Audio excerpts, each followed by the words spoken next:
আসসালামু আলাইকুম প্রিয় শিক্ষার্থীবৃন্দ, আশা করি তোমরা সবাই অনেক বেশি ভালো আছো। তো আজকে থেকে আমরা যে ফিজিক্সের সবচেয়ে গুরুত্বপূর্ণ যে অধ্যায়, সেই অধ্যায় গতি অর্থাৎ মোশন, এই অধ্যায়টি শুরু করতে যাচ্ছি। এই অধ্যায়ে আমরা অনেকগুলা ক্লাস নিব, ঠিক আছে? যতগুলা ক্লাস দরকার ততগুলা ক্লাস নিব। বেসিক ক্লাস নিব প্রথমে, তারপরে আমি সূত্রের প্রমাণের ক্লাস নিব, তারপর কি বলতো ম্যাথমেটিক্যাল পার্টের ক্লাস নিব, ঠিক আছে? দেন আমি বোর্ডের প্রশ্ন সলভ করাবো, এমসিকিউ সলভ করাবো, ঠিক আছে? এবং সেরা স্কুলের প্রশ্নও সলভ করাবো। আমাদের নবম দশম শ্রেণীর ফিজিক্সে যে চ্যাপ্টারটা সবচেয়ে বেশি গুরুত্বপূর্ণ, ওকে, সবচেয়ে বেশি গুরুত্বপূর্ণ এবং প্রতি বছর প্রশ্ন আসবেই, মাস্ট।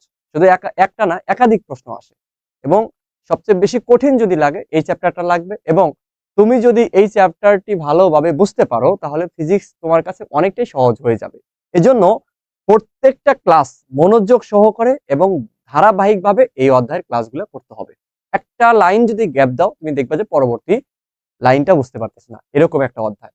সো কথা না বাড়িয়ে আমি ক্লাসটি শুরু করতে যাচ্ছি। আজকে যেহেতু আমাদের এই অধ্যায়ের ফার্স্ট ক্লাস, তো ফার্স্ট ক্লাসে আমি তোমাদেরকে প্রথম যে অংশটুকু আছে একদম বেসিক কিছু কথা আছে, সেই জিনিসগুলো আমরা আজকে আলোচনা করব, ঠিক আছে? প্রথমে যদি আমরা দেখি যে এই অধ্যায়ে আজকে আমরা কি কি পড়বো, ঠিক আছে? আজকের ক্লাসের টপিক কি কি, টপিকগুলো আমি লিখে নিই কি কি পড়বো। আসলে টপিক টপিক টপিক হলো, আমি যদি দেখি প্রথমে আমরা পড়ব যে স্থিতি ও গতি, ডেফিনেশন আর কি, স্থিতি ও গতি কি।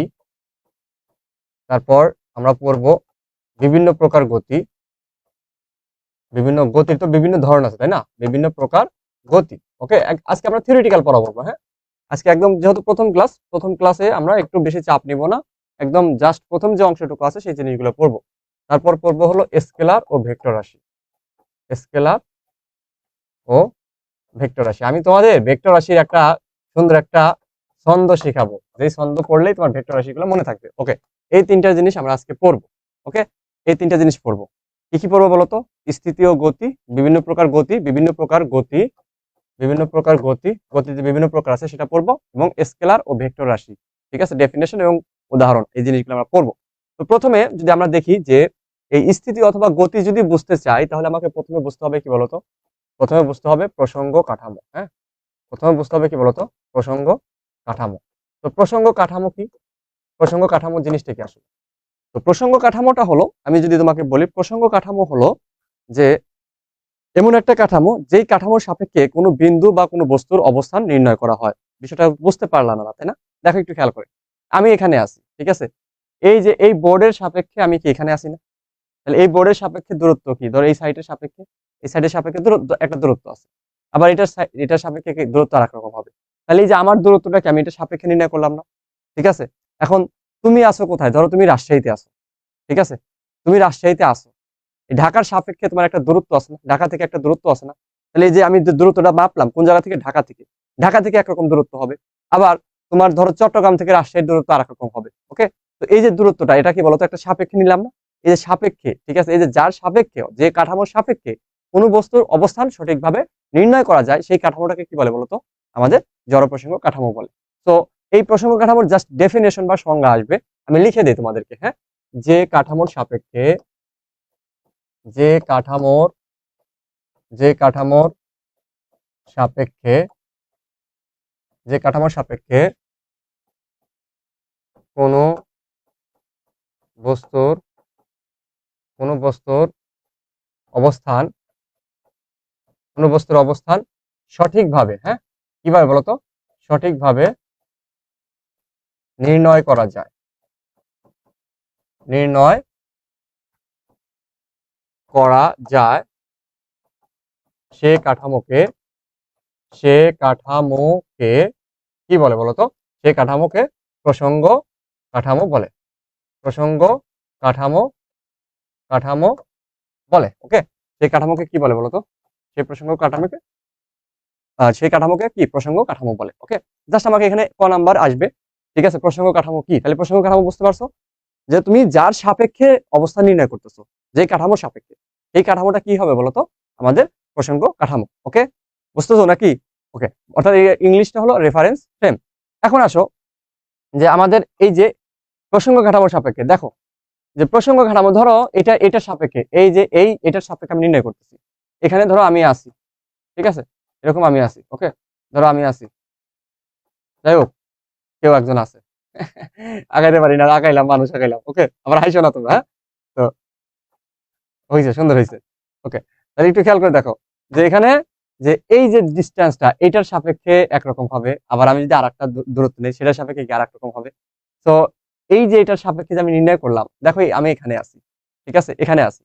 তো আমি যদি সময়ের সাথে সাথে যদি আমি এখানেই থাকি, ধরো এটা সাপোজ মনে করো 2 মিটার, মনে করো, ঠিক আছে, এই এ বি একটা আমি কি নিলাম, ওয়াল নিলাম অথবা দেয়াল নিলাম, ঠিক আছে, এটা থেকে আমি কি 2 মিটার দূরে আছি, দাঁড়ায় আছি। এখন ধরো কি বলতো, রাত, আমি রাতে ক্লাস দিচ্ছি, হ্যাঁ, এখন রাত শেষ হয়ে তোমার কি দিন হলো, দিন শেষ হয়ে আবার রাত হলো, সময় পরিবর্তন হলো, কিন্তু আমি এখানেই থাকলাম, আমার অবস্থানে কোনো পরিবর্তন হলো না। তাহলে এটা কি গতি হবে, তুমি বলো, তাহলে কি আমার গতি হলো, হলো না। তাহলে তখনই সেই অবস্থাকে আমি কি বলবো বলতো, স্থিতি বলবো। এখন আবার যদি বলি যে তুমি এখানে আসো, একটা সময় পরে তুমি কি করলা বলতো, এখানে চলে আসলা, তোমার অবস্থানটা কি এখানে, ঠিক আছে, তোমার অবস্থানটা এখানে হলো, ওকে, তোমার এই অবস্থানটা এখানে হলো। তো এই যে তোমার কি বলতো, এই সি থেকে ডি তে চলে আসলা, টি সময় পরে, কত সময় পরে, টি সময় পরে, একটা সময় পরে, যে কোনো একটা সময় পরে তুমি এখানে আসলা, ঠিক আছে। তাহলে তোমার এই অবস্থান থেকে এখানে আসছো না, এই যে এখানে এখানে একটা দূরত্ব পরিবর্তন হয়েছে, ধরলাম সেটা কত, মনে করো 3 মিটার দূরে আসছো। তাহলে দেখো, তাহলে এইটা থেকে তোমার দূরত্ব কত হলো, এখন 5 মিটার হলো না, আগে ছিল কত 2 মিটার, তুমি এখান থেকে আরো 3 মিটার আসলা, তাহলে কত টোটাল দূরত্ব হলো কত 5 মিটার। তাহলে আগে ছিল 2 মিটার, পরে হলো কত, আরো 3 মিটার গেল 5 মিটার, তাহলে তোমার অবস্থানের পরিবর্তন হয়েছে কিনা বলো, হয়েছে। তাহলে এই অবস্থাকে আমি কি বলবো বলতো, গতি বলবো। আশা করি তোমাদের বুঝাইতে পারছি যে যদি আমাদের প্রসঙ্গ কাঠামোর সাপেক্ষে আমার অবস্থানের যদি পরিবর্তন না ঘটে, সেই অবস্থাকে আমি কি বলবো বলতো, স্থিতি। আর প্রসঙ্গ কাঠামোর সাপেক্ষে যদি আমার অবস্থানের পরিবর্তন ঘটে, তাহলে সেটাকে আমরা কি বলবো বলতো, গতি বলবো, তাই না? তো সেই জিনিসটা আমরা একটু দেখি কি বলছে। সময়ের পরিবর্তনের সাথে পারিপার্শ্বিকের সাপেক্ষে, পারিপার্শ্বের সাপেক্ষে মানে ওই যে প্রসঙ্গ কাঠামোর সাপেক্ষে আর কি, যখন কোনো বস্তুর অবস্থানের পরিবর্তন ঘটে না, তখন ওই বস্তুকে কি বলে, স্থিতিশীল বা স্থির বস্তু বলে। আর এই অবস্থানকে কি বলে বলতো, স্থিতি বলে। ঠিক আছে, তাহলে বুঝতে পারছো স্থিতি কি, আগে আমি বুঝাইছি তোমাদেরকে। স্থিতি কি, এটা হলো সংজ্ঞা, আমাদের সংজ্ঞাটা জানতে হবে, ওকে। স্থিতি কি, তাহলে স্থিতি কি বলতো, স্থিতি হলো আমাদের কি, দেখো, সময়ের পরিবর্তনের সাথে পারিপার্শ্বিক সাপেক্ষে যখন কোনো বস্তুর অবস্থানের কি বলতো পরিবর্তন ঘটে না, অর্থাৎ তুমি যেখানে ছিলা সেখানেই আসো, তখন সেটাকে কি বলবো বলতো, আমি সেই বস্তুটা হবে স্থির বস্তু। এবং এই অবস্থাকে কি বলে বলতো, এই অবস্থাকে কি বলতো, স্থিতি বলে। এই অবস্থাকে কি বলে, স্থিতি বলে। আচ্ছা, এই অবস্থায় কি বলে বলতো, স্থিতি বলে, ওকে। এখন দেখো, আমি যদি গতির ডেফিনেশনটা দেখি, গতি কি বলতো, এই দেখো, সময়ের পরিবর্তনের সাথে পারিপার্শ্বিক সাপেক্ষে যখন কোনো বস্তুর অবস্থানের কি বলতো পরিবর্তন ঘটে, তাকে কি বলে, গতিশীল বস্তু বলে। আর এই অবস্থানের পরিবর্তনের ঘটনাকে কি বলে, এই অবস্থাকে কি বলে বলতো, গতি বলে, যেটা আমি আগেই বললাম। অর্থাৎ সময়ের, তুমি এখন আসো এক জায়গায়, সময়ের সাথে বা তুমি একটা সময় পরে আর এক জায়গায় গেলা, তার মানে তোমার অবস্থানের পরিবর্তন হলো, ঠিক আছে। তো এই যে অবস্থানের পরিবর্তন হলো, এই অবস্থানের পরিবর্তনটাকে আমি কি বলবো বলতো, একটা পরিবেশের সাপেক্ষে। যে আমার অবস্থানের পরিবর্তনটা কি, অবশ্যই আমার কি কোনো কিছুর সাপেক্ষে ধরতে হবে।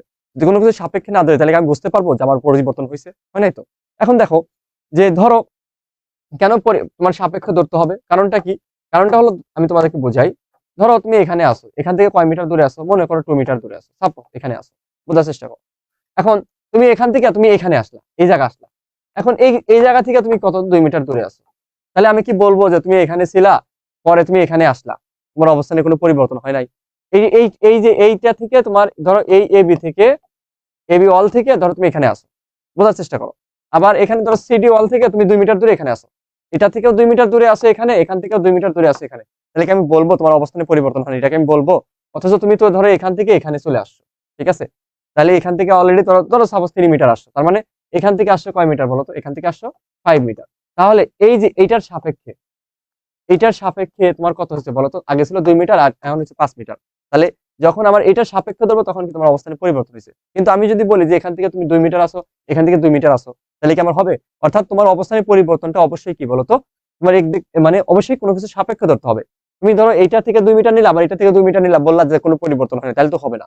তোমার অবস্থানের পরিবর্তনটা একটা নির্দিষ্ট কাঠামোর সাপেক্ষে ধরতে হবে, ঠিক আছে। ধরো এখন যে সময় আছে, যে অবস্থায় আছো তুমি, অবশ্যই কোনো একটা ফ্রেমের সাপেক্ষে আছো, ওই তোমার যে অবস্থানের পরিবর্তনটা ওই ফ্রেমের সাপেক্ষে বের করতে হবে। আশা করি বোঝাইতে পারছি, ওকে। তো এই জিনিসটা একটু মাথায় রাখতে হবে যে আমাদের কি বলতো, প্রসঙ্গ কাঠামোর সাপেক্ষে বা পারিপার্শ্বিক সাপেক্ষে নির্ণয় করতে হবে। এখান থেকে জাস্ট ডেফিনেশনটা জানতে হবে। আগে বলছে আজকের ক্লাসে আমরা এত বেশি ডিপে যাব না, কারণ প্রথম ক্লাস যেহেতু, তো প্রথম ক্লাসে যদি ডিপে যায় তাহলে তোমাদের মাথা নষ্ট হয়ে যাবে, যদি এই অধ্যায়টা একটু কঠিন, ঠিক আছে। বাট আমার ক্লাস করার পরে তোমাদের এই অধ্যায় সবচেয়ে সহজ লাগবে এবং তুমি তো নিজে পারবাই, তোমার আশেপাশের ফ্রেন্ড সার্কেলকেও তুমি পড়াইতে পারবা, তোমাকে আমি টিচার হিসাবে গড়ে তুলবো ইনশাআল্লাহ। ওকে, তো একটু খেয়াল করে দেখো, তাহলে আমাদের স্থিতি আর গতি জিনিসটা তো ক্লিয়ার নাকি? ক্লিয়ার কিনা বলো? ওকে, এখন আসো যে আরেকটা জিনিস আছে যে এখানে পরম গতি পরম স্থিতি আছে, ঠিক আছে। পরম গতি বা পরম স্থিতি জিনিসটা যদি আমি বুঝতে চাই তাহলে সেক্ষেত্রে আরো একটু ডিপলি বুঝতে হবে। সেই জিনিসটা কি? ধরো এই যে এটা আমাদের পৃথিবী, ঠিক আছে, এটা আমাদের পৃথিবী মনে করো। এই যে আমাদের যদি এটা পৃথিবী হয়, পৃথিবীতে দেখতে কেমন? পৃথিবীতে দেখতে ডিমের মতো, একদম ডিরেক্ট গোলাকার না, হ্যাঁ, ডিমের মতো। ওকে, এটা যদি আমাদের পৃথিবী হয়, খেয়াল করে দেখো, ধরো এটা আমাদের পৃথিবী, আমাদের পৃথিবীর কেন্দ্র কোথায়? এখানে। কেন্দ্র থেকে আমাদের দূরত্ব হলো আর, ব্যাসার্ধ যেটাকে আমরা বলি। আমরা কোথায় আছি জানো? আমরা কি পৃথিবীর ভিতরে আছি? না, আমরা পৃথিবীর কি বলতো পৃষ্ঠে আছি। ধরো একটা ডিম যদি ভাবো, তাহলে ডিমের একটা পৃষ্ঠ আছে না? আমরা আছি কোথায়? যে এখান দিয়ে, এখান দিয়ে কি বলতো, এই যে আমাদের পৃথিবী, এখান দিয়ে আমরা আছি। ওকে, ভূপৃষ্ঠে যে দালান, ঘর বাড়ি যা দেখো, যা দেখতেছো তোমরা, যত জেলা দেখো, শুধু বাংলাদেশ না, যত দেশ দেখো, সব দেশ কোথায় আছে বলতো? এই যে এখানে। তবে বাংলাদেশ এখানে থাকলে আমেরিকা হয়তো বা ধরো এখানে, যাই হোক একটা জায়গায় আছে, বুঝছো? তো এই যে আমাদের এটা কি বলতো? পৃথিবী। এটা কি বলতো? পৃথিবী। ওকে, এটা আমাদের কি? পৃথিবী। এই যে বাংলাদেশ যে সাইডে, আমেরিকা তার অপোজিট সাইডে হওয়ার কারণে বাংলাদেশে যখন তোমার দিন, আমেরিকা তখন কি রাত, আর আমেরিকা যখন রাত তখন বাংলাদেশে হয় কি দিন। ওকে, একটু খেয়াল করে দেখো যে এই পৃথিবীটা কি বলতো সবসময় কি করতেছে বলতো? সব সময় সে কি করতেছে? নিজ অক্ষের উপর ঘুরতেছে, মানে লাটিম ঘোরা দেখছো না? মানে এরকম করে ঘুরতেছে পৃথিবী, কিন্তু ঘুরতেছে, পৃথিবী নিজে ঘুরতেছে এবং সূর্যের চারদিকে ঘুরতেছে, অর্থাৎ পৃথিবী নিজেও ঘুরে আবার সূর্যের চারদিকেও ঘুরে। এটা আস্তে আস্তে জিনিসটা ক্লিয়ার হবে। তো এখনই প্যারানোর দরকার নেই, জাস্ট তোমাদেরকে একটু বুঝাইলাম যে এই যে আমি যে এখানে আছি, তুমি যদি ভাবো যে তুমি সম্পূর্ণ স্থির আছো, তা কিন্তু না। এই যে আমি যে এখন এখন দাঁড়ায় আছি, যদি ভাবো যে আমি দাঁড়ায় আছি, তা কিন্তু না। আমিও কিন্তু গতিশীল আছি। কিভাবে? কারণ এই পৃথিবী নিজেই তো ঘুরতেছে। পৃথিবী কিন্তু কখনোই স্থির না, পৃথিবী সবসময় কি ঘুরে, পৃথিবী সবসময় কি ঘুরে, অর্থাৎ এই পৃথিবীতে যা কিছু দেখো কোনো কিছুই স্থির না, সবকিছুই কি বলতো? গতিশীল। তাহলে গতিশীল কাঠামোর সাপেক্ষে যখন আমাদের এই যে রেফারেন্স ফ্রেম ধরতেছে, এই রেফারেন্স ফ্রেমটা কি তাহলে স্থির না? রেফারেন্স ফ্রেমটা কি বলতো? গতিশীল। তাহলে গতিশীল কাঠামোর সাপেক্ষে যখন কোনো বস্তুর অবস্থানের কি পরিবর্তন হয়, তখন সেইটাকে আমরা কি বলি বলতো? পরম গতি বলি। তো এই যে পরম গতি, এই জিনিসটা হলো যে জাস্ট সিম্পল, যে পরম গতি জিনিসটা কি, যে কাঠামোটা যদি কি হয় বলতো, প্রসঙ্গ কাঠামো যদি গতিশীল হয় এবং আর একটা বস্তু নির্ণয় করলাম তার অবস্থানে পরিবর্তন হয়েছে, মানে গতি আছে, তাহলে গতিশীল কাঠামোর সাপেক্ষে যখন গতি থাকবে সেটাকে আমরা কি বলবো বলতো? পরম গতি। কি গতি? পরম গতি। ওকে, পরম গতি, পরম গতি। তো জিনিসটা আমরা আরো ডিটেলসে শিখবো আস্তে আস্তে। তো আজকে যেহেতু ফার্স্ট ক্লাস, জাস্ট এই টার্মটার সাথে তোমাকে একটু পরিচিত করাইলাম, কারণ আর কোনো দরকার নেই। আজকে আমরা কয়েকটা জাস্ট সংজ্ঞা শিখবো, আর কিছুই না। ওকে, এখন দেখো কি আছে আমাদের? বিভিন্ন প্রকার গতি, বিভিন্ন প্রকার গতি। প্রথমে আমার কি আছে? রৈখিক গতি। রৈখিক গতি জিনিসটা কি খেয়াল করে দেখো, রৈখিক গতি, রৈখিক গতি, রৈখিক গতি। ওকে, রৈখিক গতির ক্ষেত্রে দেখো একটু খেয়াল করে যে কি বলছে, কোন বস্তু যদি একটি সরল রেখা বরাবর গতিশীল হয়, অর্থাৎ এই বস্তুর গতি যদি একটি সরল রেখার উপর সীমাবদ্ধ থাকে তাহলে তার গতিকে কি বলে? রৈখিক গতি বলে। রৈখিক গতি মানে কি? রৈখিক গতি বিষয়টা হলো যে ধরো এই যে একটা সরল রেখা বরাবর গতি, এই যে আমি কি ধরো এই এখান থেকে মেজর দিয়ে এরকম করে দৌড়াইতে থাকলাম, মানে একদম আমার কি বলতো একদম সরল রেখা বরাবর যাচ্ছি। এই যে গতিটা কি বলতো?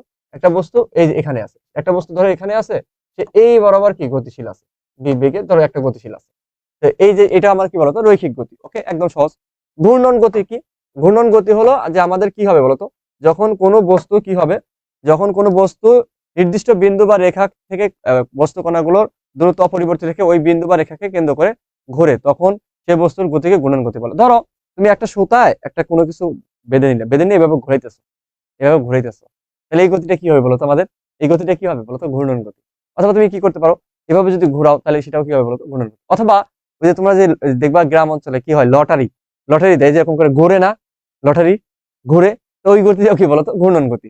অথবা তুমি আরো যদি বলি, ওই যে নাগরদোলা দেখছো না, নাগরদোলা এভাবে ঘুরে, নাগরদোলা, নাগরদোলা গতিটাও কি বলতো? ঘূর্ণন গতি। কারণ কি, সে একটা বিন্দুকে, মাঝে একটা বিন্দুকে কেন্দ্র করে চারদিকে ঘুরতেছে, চারদিকে কি ঘুরতেছে, অর্থাৎ এটা আমাদের দেখতে কেমন হবে, মানে গতিটা কি হবে? আলটিমেটলি বৃত্তাকার গতি। ঠিক আছে, ঘূর্ণন গতিটা এরকম কি বলতো? এই যে এরকম। ঠিক আছে, এই যে এইখানে সে বিন্দুকে কেন্দ্র করে সে কি বলতো? ধরো এদিকে ঘুরতেছে, এদিকে ঘুরতেছে, মনে করো এদিকে ঘুরতেছে, এই বরাবর ঘুরতেছে। ওকে, এই আর কি, বুঝতে নাকি? তো এই যে আমাদের এইভাবে ঘুরতেছে, এই গতিটা কি বলতো? ঘূর্ণন গতি। ঠিক আছে, এখান থেকে জাস্ট ডেফিনেশন গুলো পড়তে হবে, আর কিছুই না। তারপর কি আছে? চলন গতি। কি গতি? চলন গতি। ওকে, কোনো বস্তু যদি এমন ভাবে চলতে থাকে যাতে করে বস্তুর সকল কণা একই সময়ে একই দিকে সমান দূরত্ব অতিক্রম করে, তাহলে ওই গতিকে কি বলে বলতো? চলন গতি বলে। কোনো বস্তু যদি এমন ভাবে চলতে থাকে যাতে করে বস্তুর সকল কণা একই সময়ে একই দিকে সমান দূরত্ব অতিক্রম করে। দেখো এই যে আমি একটা মানুষ, ঠিক আছে, আমার তো আর এখানে মাথা আছে, পা আছে। আমি যখন এই যে আমার অবস্থানের পরিবর্তন করলাম, আমার কি পায়ের অবস্থানের পরিবর্তন হয়েছে, আবার কি মাথার অবস্থানেরও কি পরিবর্তন, অর্থাৎ আমার শরীরে যা আছে সকল অঙ্গ প্রত্যঙ্গ মানে সকল কণা যা আছে সব কি একই দিকে একই সময় কি অতিক্রম করছে। এই ধরনের গতিকে কি বলে বলতো? চলন গতি। বুঝতে পারছো? শুধু ডেফিনেশনটা পড়বা। তারপরে কি আছে? পর্যাবৃত্ত গতি। এইটা হলো অনেক বেশি গুরুত্বপূর্ণ। পর্যাবৃত্ত গতি এটা সবচেয়ে বেশি ইম্পর্টেন্ট। ঠিক আছে, পর্যাবৃত্ত গতি। পর্যাবৃত্ত গতি, পর্যাবৃত্ত গতিটা কি? পর্যাবৃত্ত গতিটা হলো যে, একটু খেয়াল করে দেখো কি বলছে, কোনো গতিশীল বস্তু কণার গতি যদি এমন হয় যে এটি এর গতিপথে কোনো নির্দিষ্ট বিন্দুকে নির্দিষ্ট সময় পর পর একই দিক থেকে অতিক্রম করে। তাহলে কি বলতো? নির্দিষ্ট বিন্দুকে নির্দিষ্ট সময় পর পর একই দিক থেকে অতিক্রম করে, তাহলে সেই গতিকে কি বলে বলতো? পর্যাবৃত্ত গতি বলে বা পর্যাবৃত্তিক গতি বলে। যেমন আমি যদি একটা ঘড়ি বলি, ঘড়ি, একটা ঘড়ির ক্ষেত্রে দেখো, এখানে একটা ঘড়ি যদি নেই, জাস্ট আমি একটু আঁকায় দেখাই তোমাদেরকে। এই ধরনের একটা ঘড়ি, এটা কি আমাদের কি ঘড়ি? কই আঁকাবো? এখানেই দিই। ওকে, এটা একটা কি আমাদের ঘড়ি। দেখো এই ঘড়ির এখানে কি থাকে বলতো? লেখা থাকে কি 12, এখানে লেখা থাকে 3, এখানে কি লেখা থাকে বলতো? এখানে লেখা থাকে 6, এখানে লেখা থাকে কি 9, মাঝে কি থাকে 1 2, এখানে কি 4 5 4 5, এটা হলো আমাদের কি 6 7 8, যাই হোক সবগুলো হয় ভিতরে থাকে নাহলে বাইরে, ভিতরে থাকে 10 11। ওকে, এই তো। এখন দেখো এই যে ঘন্টার যে কাঁটাটা, ঘন্টার কাঁটা কি বলতো? ধরো এটা একটা ঘন্টার কাঁটা, এখানে তিনটা কাঁটা থাকে, একটা মিনিটের কাঁটা, আর এটা কি বলতো? সেকেন্ডের কাঁটা। ধরো এই যে ঘন্টার কাঁটা একটা নির্দিষ্ট সময় মানে কি, ধরো এদিক দিয়ে যদি আমাদের অতিক্রম করে, তাহলে সেই দিকে আসতেছে, আইসা 12 ঘন্টা পর কি 12 অতিক্রম করতেছে, মানে 12 ঘন্টা পর পর কি বলতো? একটা বিন্দুকে অতিক্রম করতেছে। ধরো এখানে 12তে আছে, দেখবে 12 ঘন্টা পর সে আবার কি এই 12 কাঁটায় আসবে। আবার এই যে এটাতে যখন থাকে সে দেখবে 12 ঘন্টা পর আবার এখানে আসবে। আর মিনিটের কাঁটা কি বলতো? প্রতি 60 মিনিট পর পর একটা বিন্দুকে কি করতেছে বলতো? অতিক্রম করতেছে একই দিক থেকে। কিন্তু একই দিক, এমন না যে তোমার একবার এইদিকে গুলো আর একবার ওইদিকে গুলো, এরকম করবে না, একই দিক থেকে। কোন দিক থেকে বলতো? একই দিক থেকে বারবার সে কি করতেছে বলতো? অতিক্রম করতেছে একটা নির্দিষ্ট বিন্দুকে। বুঝতে পারছো? তাহলে এই ধরনের গতিকে কি বলে বলতো? পর্যাবৃত্ত গতি। পর্যাবৃত্ত গতি আরো অনেক গতি আছে, অনেক উদাহরণ আছে। স্প্রিং এর গতি, যখন একটা স্প্রিং কে তুমি টেনে ছেড়ে দিবা, তাহলে স্প্রিংটা এরকম করবে, তখন দেখবে একটা নির্দিষ্ট বিন্দুকে একটা নির্দিষ্ট সময় পর পর সে কি করতেছে? অতিক্রম করতেছে। এটা একটা কি? পর্যাবৃত্ত গতি। ঠিক আছে, তো এই জিনিসগুলো আমরা শিখবো। পর্যাবৃত্ত গতি নিয়ে আমাদের আরো ডিটেলস আলোচনা আছে নেক্সট অধ্যায়গুলোতে, তখন আমরা যেগুলো জিনিসগুলো জানবো। জাস্ট এখন ডেফিনেশনটা জানতে হবে। কি বলতো?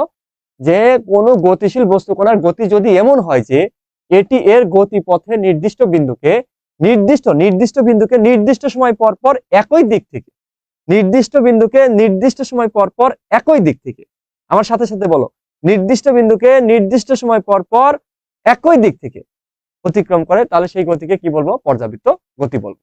এখন আসে স্পন্দন গতি। স্পন্দন গতিটা কি? স্পন্দন গতিটা হলো যে, তোমার ধরো যে গিটার বাজাও না, এই যে গিটার, তো এই কি বলতো? পর্যাবৃত্ত গতি সম্পন্ন কোনো কণা, তার মানে স্পন্দন গতি একটা কি? পর্যাবৃত্ত গতি। ওকে, পর্যাবৃত্ত গতি সম্পন্ন কোনো কণা পর্যায়কালের অর্ধেক সময় কি বলতো? নির্দিষ্ট দিকে, এবং বাকি অর্ধেক সময় কি বলতো? একই পথে তার বিপরীত দিকে চলে। তবে এর গতিকে কি বলে বলতো? স্পন্দন গতি বলে। যেমন একটা গিটার তুমি এরকম টানলা, মানে কি? সে নিচে নামবে আবার উপরে উঠবে, নিচে নামবে উপরে উঠবে। অর্থাৎ আমাদের যদি একটা স্প্রিং এর কথা যদি বলি, যদি একটা স্প্রিং তুমি এখানে টানলা, একে টাইনা ছেড়ে দিলে কি হবে বলতো? স্প্রিংটা কি এরকম হবে না? উপরে উঠবে, নিচে নামবে না? ওই স্প্রিংটা কি হবে বলতো? স্প্রিংটা হবে আমাদের কি বলতো? এই যে উপরে উঠবে প্রথমে, আবার কি বলতো? নিচে নামবে, উঠবে নামবে, উঠবে নামবে, এরকম করবে না? ঠিক আছে, অর্থাৎ উপরে উঠবে, আবার কি বলতো? এই যে উঠতেছে, হ্যাঁ, আবার কি বলতো? ধরো নিচে নামতেছে। ঠিক আছে, তো উঠবে নামবে একটা আমাদের, দেখো কিছু সময় উপরে কিছু সময় নিচে, উপরে নিচে, অর্ধেক সময় উপরে অর্ধেক সময় নিচে। তাহলে এইটা আমার কি বলতো? আমাদের স্পন্দন গতি। ওকে, এটা আমাদের কি? স্পন্দন গতি। তাহলে আমাদের এই যে কয়টা সংখ্যা বলতো?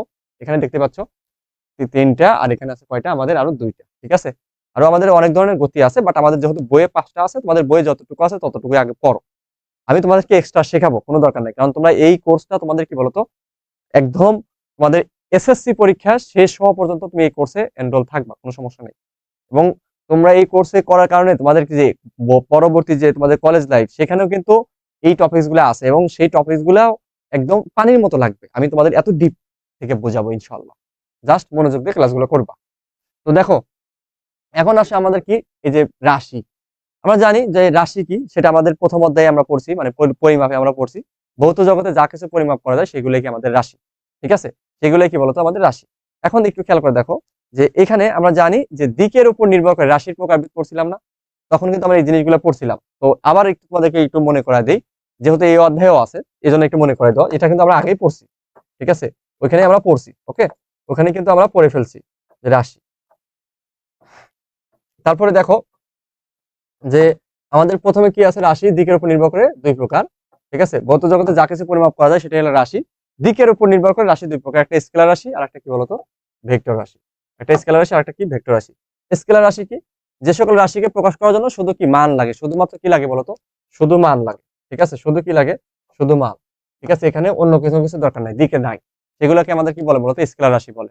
যেমন এই যে এখানে কিছু আছে, দৈর্ঘ্য, ভর, দ্রুতি, তারপর কাজ, শক্তি, সময়, তাপমাত্রা, এগুলো হলো কি স্কেলার রাশি।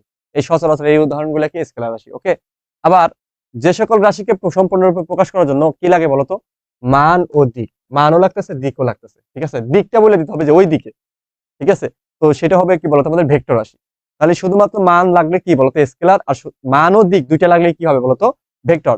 কি কি আছে বলতো, সরণ, বেগ, ত্বরণ, বল, তড়িৎ, প্রাবল্য ইত্যাদি কি বলতো ভেক্টর রাশি। তো ভেক্টর রাশি আমি তোমাদের একটা ছন্দ লিখে দিই। হ্যাঁ, ভেক্টর রাশি একটা কি ছন্দ লিখে দিই, যেগুলো আমাদের খুব সহজে মনে রাখতে পারবো।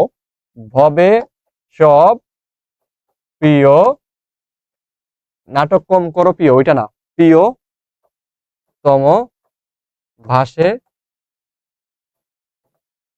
তিতা প্রেমে। হ্যাঁ, ভবে সব প্রিয়তম ভাসে তিতা প্রেমে, মিষ্টি প্রেমে না। তো ভতে কি বলো, ভতে হলো ভর বেগ,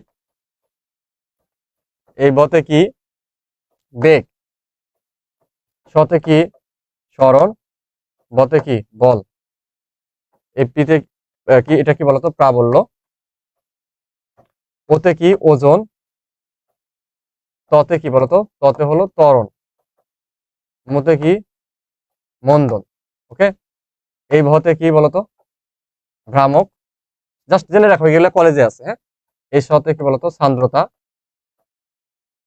এই এটা কি আমার বলতো তীব্রতা, তৃতীয় তীব্রতা, এটা কি বলতো পৃষ্ঠটান, পৃষ্ঠটান, এগুলো কলেজ লেভেলে আছে। হ্যাঁ, এটা কি মতে মহাকর্ষীয় প্রাবল্য, মহাকর্ষীয় প্রাবল্য। এগুলা কি রাশি বলতো ভেক্টর রাশি। তো তোমাদের যে জিনিসগুলো আছে সেটা যদি আমি বলি, তোমাদের এখানে কি কি মনে রাখতে হবে, ভর বেগ, তারপর বেগ, তারপর সরণ, বল, ত্বরণ, প্রাবল্য, ওজন, মন্দন। ঠিক আছে, তীব্রতা, এই রাশিগুলো তোমাদের কি আছে। আর বাকিগুলো ভ্রামক, সান্দ্রতা, পৃষ্ঠটান, মহাকর্ষীয় প্রাবল্য।